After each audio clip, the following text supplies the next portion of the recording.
මේක තමයි ආනමඩුවේ රජයේ තානාව. මෙතන මේ ඉස්සරහින් තියෙන ලස්සන පරිසරයක් ආනමඩු සුන්දර වැව තියෙන්නේ. වැව ඉස්සර පිට තමයි මේක නිර්මාණය වෙලා තිබුණේ.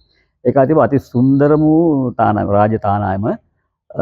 නමුත් මේක දැන් මේ වෙනකොට අයහපත් වූ සහ නොනිසි දේශපාලනගේ අඟිලි ගැසීම නිසා ඇතිවෙච්ච ප්‍රශ්නයක් මත මේ තානාව දැන් වැහිලා තියෙන්නේ. දැන් මේක තානාව දැන් කැඩිලා බිඳිලා වවුල් පිරිච්ච එක ගුරුට වෙච්ච බංගලාවක් වගේ භූත බංගලාවක් වගේ. ඉතින් අතර මේක දැන් දැනටත් අපිට එන්නත් මේක භයංකාර හිතෙනවා. ඒ තරම් දුරට මෙච්චර සුන්දර වෙච්ච ස්ථානේ මේ තරම් භයංකර වුණේ කියන අපිට ප්‍රශ්නයක් තියෙනවා. දැනට මේ රැහැයි වෙන හඬන මහා ඝන කැලේම වට වෙච්ච ඒ වගේම වවුල්ලුන්ගෙන් පිරිච්ච වවුල් ගඳින් මේ සම්පූර්ණ පිරුණ දුර්ගන්ධ වෙච්ච පළාතක් බවට පත් වෙලා තියෙනවා. අතර මේක තාමත් ගොඩනැගීම ප්‍රමාද නැහැ.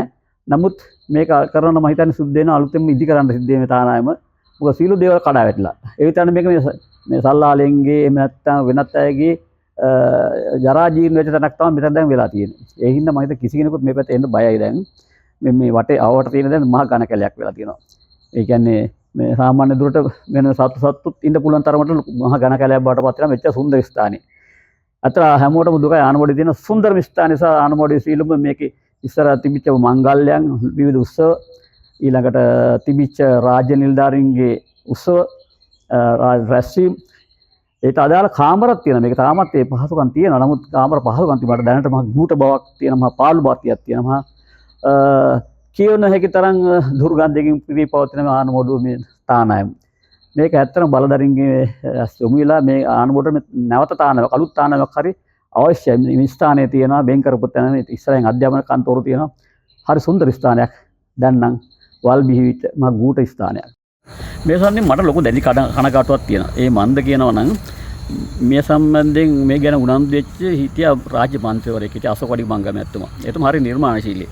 එතුමායි මායි තමයි මෙතන දැවිල්ලා මේ නිර්මාණය සම්බන්ධයෙන් මේ ස්ථානය වෙන් කරගත්තේ. මොකද ඒක සම්බන්ධයෙන් මේ ලස්සනව පරිසරයක් තියෙනවා. ඉස්සරහේ තියෙන ආනමඩු වැව ඒ දර්ශනීය පසුබිමට ගැලපෙන තමයි ආනමඩුව රාජ්‍ය ආයතනයේ රාජ්‍ය එහෙම නැත්නම් තානායම ඉදිකරන්න මටත් හරි සතුටු වුණා. මමත් මේක සම්බන්ධයෙන් මුල් වුණා. නමුත් අද දවසේ මට හරි කනගාටුවක් තියෙනවා.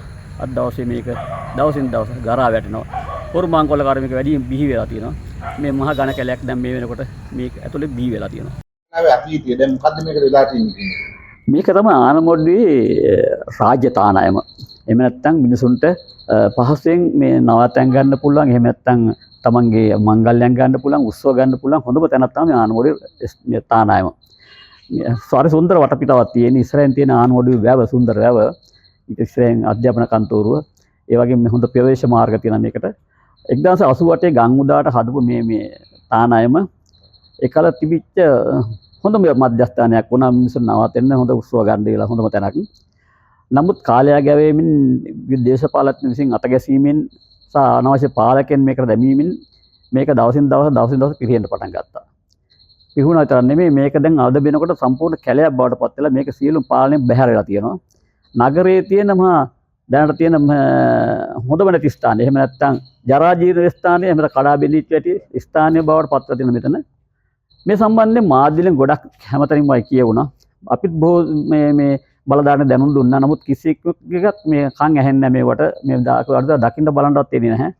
මෙතන දැක්කනම් හිතන මේක තියෙන මේ රාජ්‍ය අපරාධ මොකක්ද කියලා මහා විශාල මුදලක් නැති කරලා ලොකු තැනක් ස්ථානය ආනමඩුවේ සුන්දර ස්ථානයක් තානායමක් නැතිව තියෙනවා. අපි නැවතත් ඉල්ලා හිටිනවා මේ ආනමඩුවේ තානායම නැවත වර්ධනය කරන්න කියලා වෙලා මේක ගොඩනගන්න කියලා වෙලා රාජ්‍ය මට්ටමින් කරන්න පුළුවන් හොඳම අවස්ථාව තමයි මේක තියෙන්නේ. ඇත්තම සුන්දර ස්ථානයක්. මේක බැහැර යනවට එහෙම නැත්නම් අපත යනවට පාඩු වෙනවට අපි කැමති නැහැ. නගරයේ මිනිස්සු වලින් හරි කැමති මේ ස්ථානෙට. හැමෝගෙම කතාව තියෙන මේ ආනමඩුවේ තානායම නැවත නගා හිටියොත් වඩාත් හොඳයි කියලා ඉල්ල.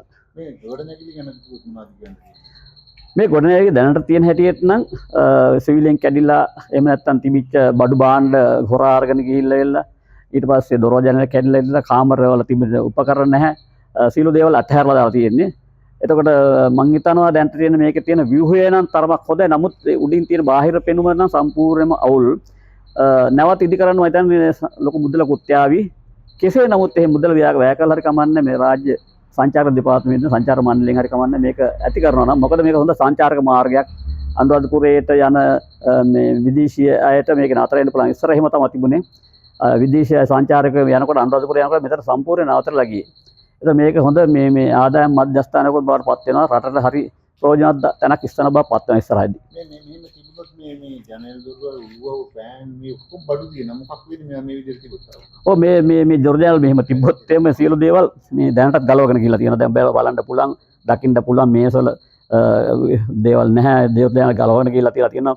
ඒකට කිසි කවුරුත් ආරක්ෂාවක් නැහැ. මේකට කවුරු බලන් දැත්තේත් නැහැ. ඕනෙකුන්න පුළුවන් අද දවසේ ඇවිල්ලා මේක දවසේ හොරකම් කරන්න ඇවිල්ලා ඕන දෙයක් ගලවලා යන්න පුළුවන්කම තියෙනවා. මොකද කිසි කෙනෙක් බලන්නේ නැහැ. අද මේ ආරක්ෂක අංශයක් බැලෙන්නේ නැහැ. තානෑමක් තියනවා කියලා මිනිස්සු දන්නෙත් නැහැ. මෙතන පිටතින් දැක්කොත් දකින්න වෙන්නේ ඔයාලා හැමෝටම කවුරුත් දකන්න බලන්න පුළුවන් වෙන්නේ මහා ඝන කැලයක් පමණයි. ගන්න විශ්වලට ගිම්සද්ද ගන්න කියන්නේ.